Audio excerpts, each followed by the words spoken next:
Hey y'all, welcome back to Roots and Refuge Farm. My name is Jess, and today I want to share with you the things I would have done differently if I was a first-time homesteader getting started all over again. We have been at this for about 4.5 years now, which really isn't very long in the grand scheme of things. But considering we moved from living in town, never having grown our own food, never having any sort of farming experience, we've learned a lot of things the hard way.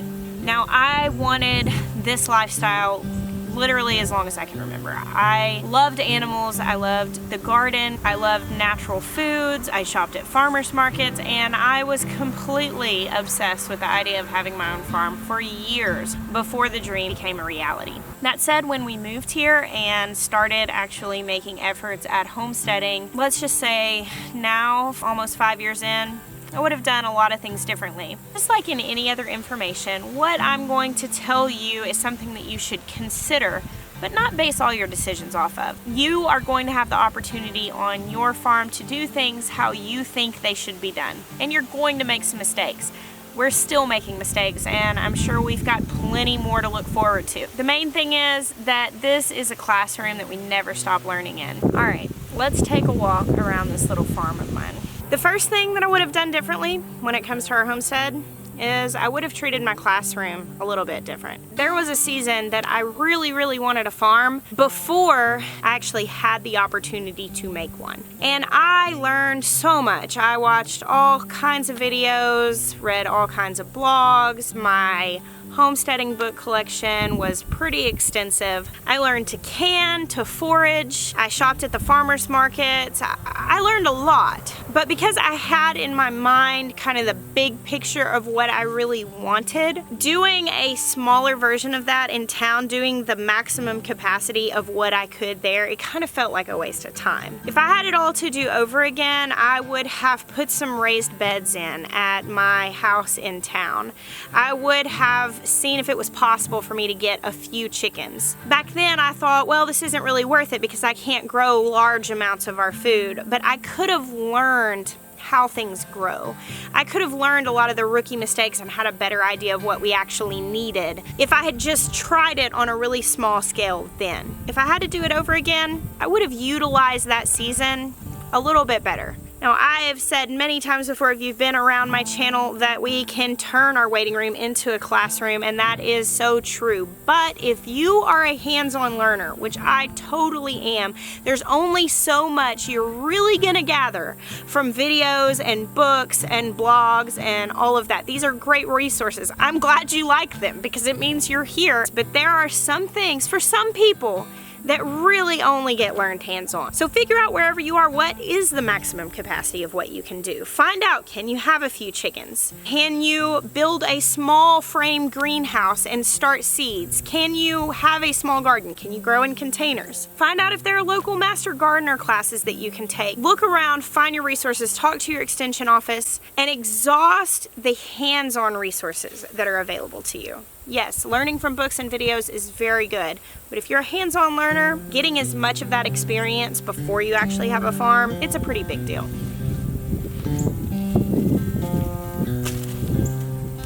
Let's go see our chickens.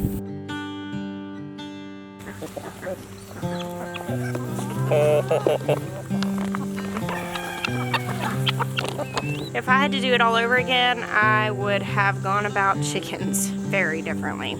Back up, Ness, back up. I wanted chickens for so... Don't worry, I wasn't like talking or anything.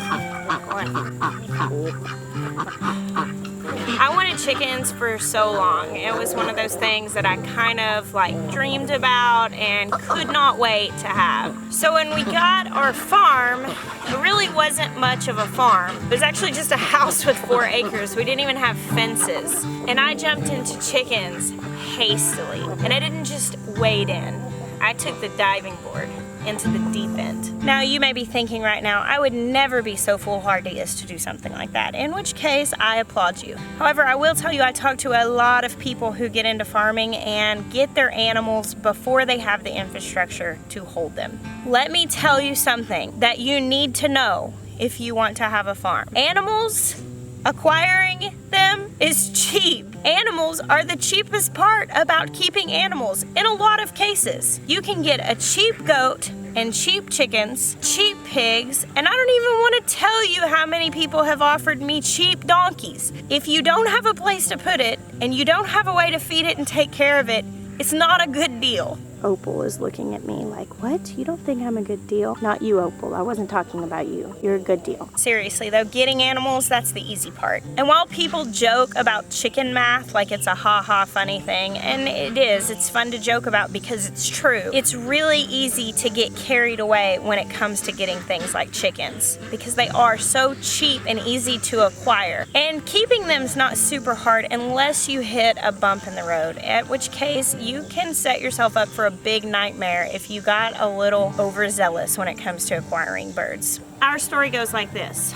I wanted chickens forever, so as soon as some came up that were a great deal, I jumped right on it, even though I wasn't ready, which meant that we had to get ready under pressure. The chickens I got were day-old chicks. They were straight run, which means that they weren't sexed yet, and out of those 31 chickens, 20 were roosters, which meant that 4 months later I had a big crowing problem on my hands. That's when we learned how to butcher chickens. So because of a lack of planning and a lack of patience, we had to press to get stuff done. We had to learn how to do things before we were ready, and while it all turned out okay and now it's a funny story, the problem is that I didn't stop then. I didn't learn the lesson that that wasn't the way to do it. And so that same November, whenever the hatcheries were all selling their chickens for next to nothing because, you know, it's the middle of the winter and no one's buying chickens, I was the one that was buying chickens. And so we brooded chickens in our garage long past the point that you want to have chickens in your garage. And within a year of having our farm, we had something like 120 chickens. We had bought a massive incubator for the purposes of selling chicks to make money, which was a good idea and turned out to be a pretty lucrative one.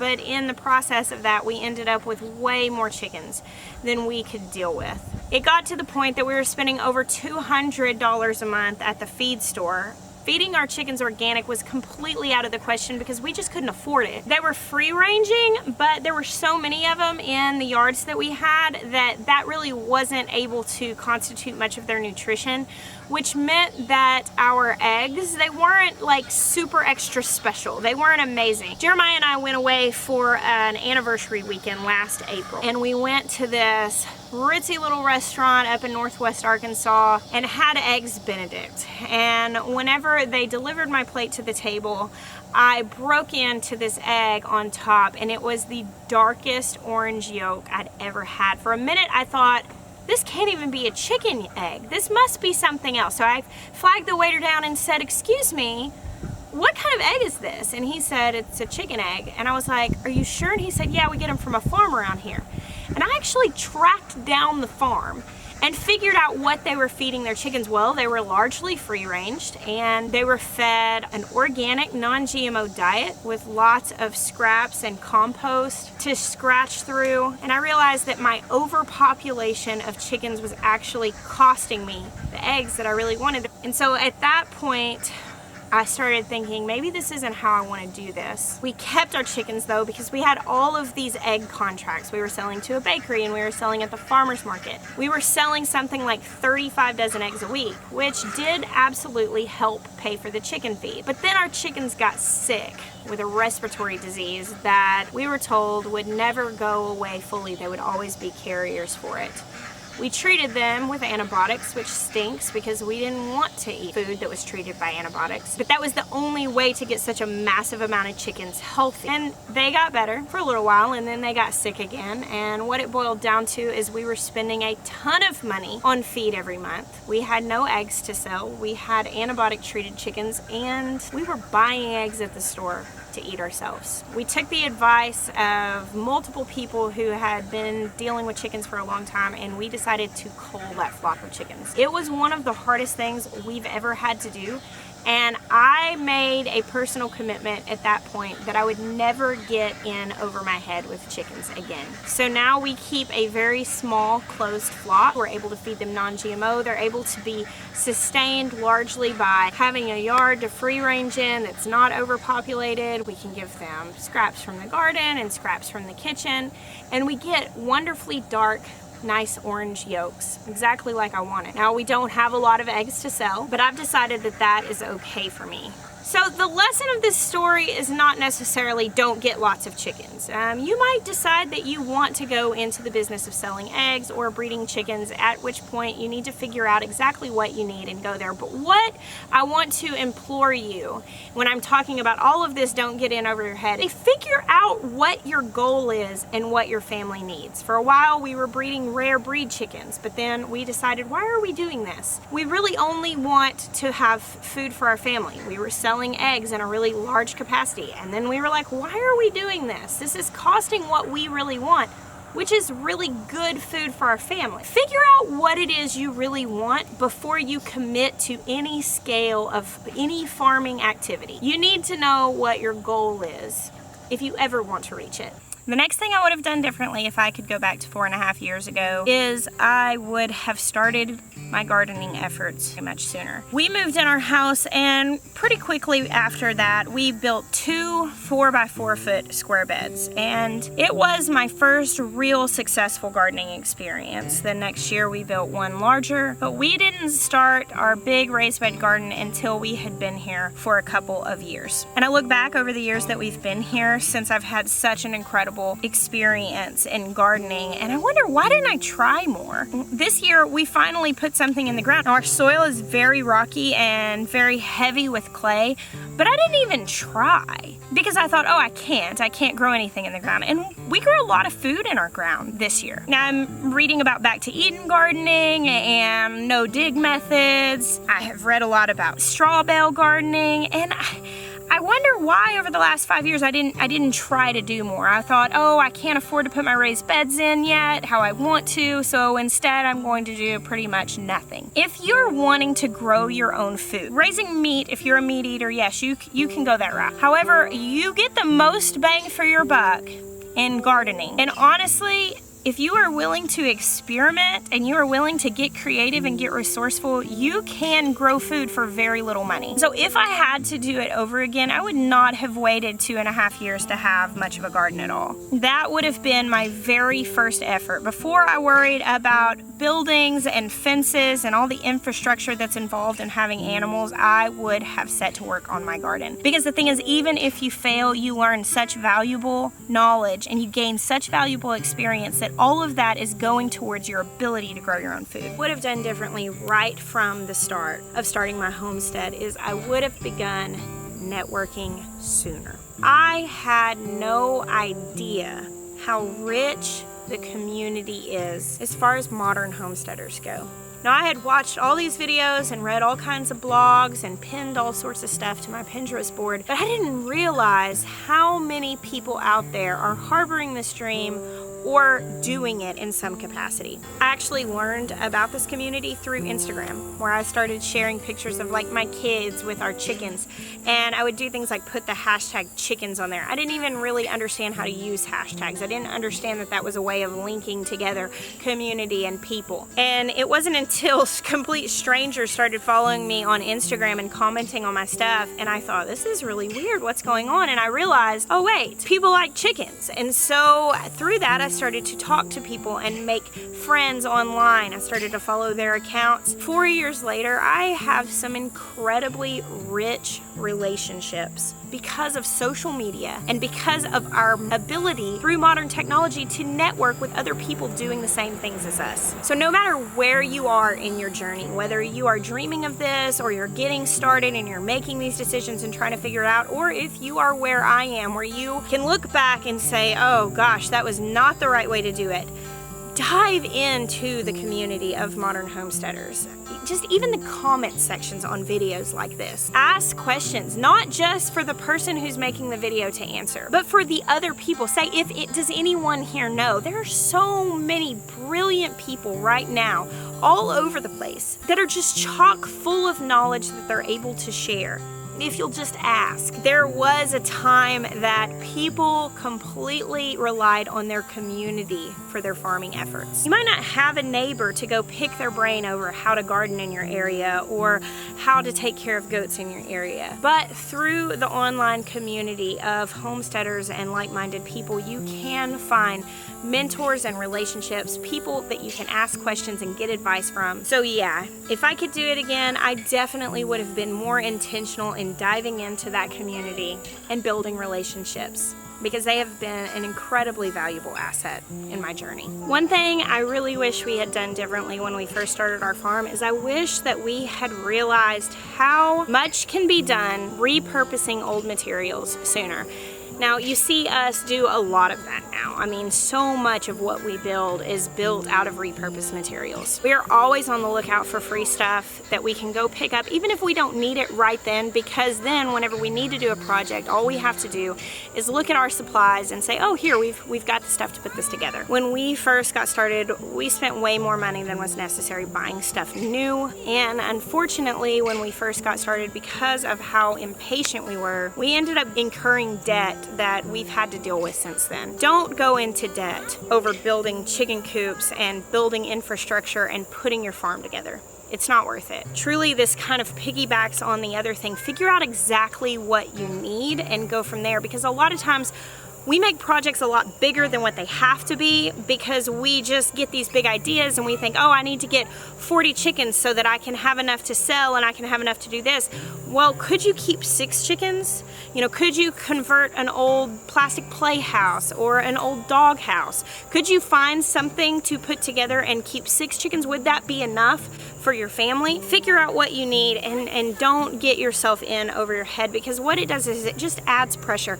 The whole point of living like this is to escape the pressure of the rat race. It's to get out of the pressure of modern day life and to take it easy and to find peace. Debt will not bring you peace. That's something that I can say from the place of not having that all handled yet. I mean, I really wish that we had made different decisions when we first started. And the next thing kind of piggybacks off of that. Don't get afraid. Now, you might have heard me talk about this before, because when we first got into homesteading, it was coupled with so much fear. This was my dream come true. It's what I'd always wanted, because I wanted the joy of it. I wanted to grow our own food. I wanted to be sustainable. I was completely enamored with this beautiful romantic life. I wanted it to be simpler. I wanted to raise my children, understanding what work looked like. And I wanted to live that way myself. But unfortunately, at the time that our homestead dream became a reality, it was also a time that we were really becoming aware of the climate of the modern day world. And all of a sudden it was this overwhelming fear of this can't keep going this way. Something's gonna give, and there was this big fear of everything going wrong and there being something really dangerous, and it was like, oh, we've gotta get this established, because what if we need it to survive? Now, I do absolutely believe that it is wisdom to be able to be sustainable, but sometimes fear masquerades as wisdom. So keep your heart in check. Check your motives on everything that you're doing, because if you become consumed by fear, you'll make bad decisions. Now, wisdom can lead you to be cautious in some cases. Wisdom can lead you to invest in some cases. Wisdom can lead you to be sustainable in some cases, but I promise you, fear will never lead you to good decisions. Fear always overplays its hand. So my advice here, and what I wish we had done differently, is I wish that we had really searched our hearts out in the beginning and said, why am I doing this? Is this because this is what wisdom is to do, or is this because I'm afraid? Homesteading is beautiful and romantic, but it is very hard work and it takes a lot. And the fact is that fear can't sustain it. It has to be passion. So while that might be kind of a broad piece of advice, check your heart, make sure you're not afraid. If you have been motivated by fear before, I think you probably know exactly what I'm talking about. And getting that in check, it's something that makes such a world of difference in the quality of life, but also the productivity of it. I can think of a lot of things that we could have done differently or should have done differently, things that would have saved us money or time or effort. But these things that I mentioned today, these are the things that caused a little more heartache than the other stuff. Yeah, we're gonna make mistakes where we lose money. We're gonna make mistakes where we get discouraged, but I think that we probably would have been faced with a few less of those situations where you want to give up had we done some of these things differently. Just remember, this is a learning process. Life is a learning process, and we've never arrived. We're always learning. We're always growing. But at the end of the day, this is a worthy life. Thank you all so much for watching. I hope this helped you. I bless you. Until next time.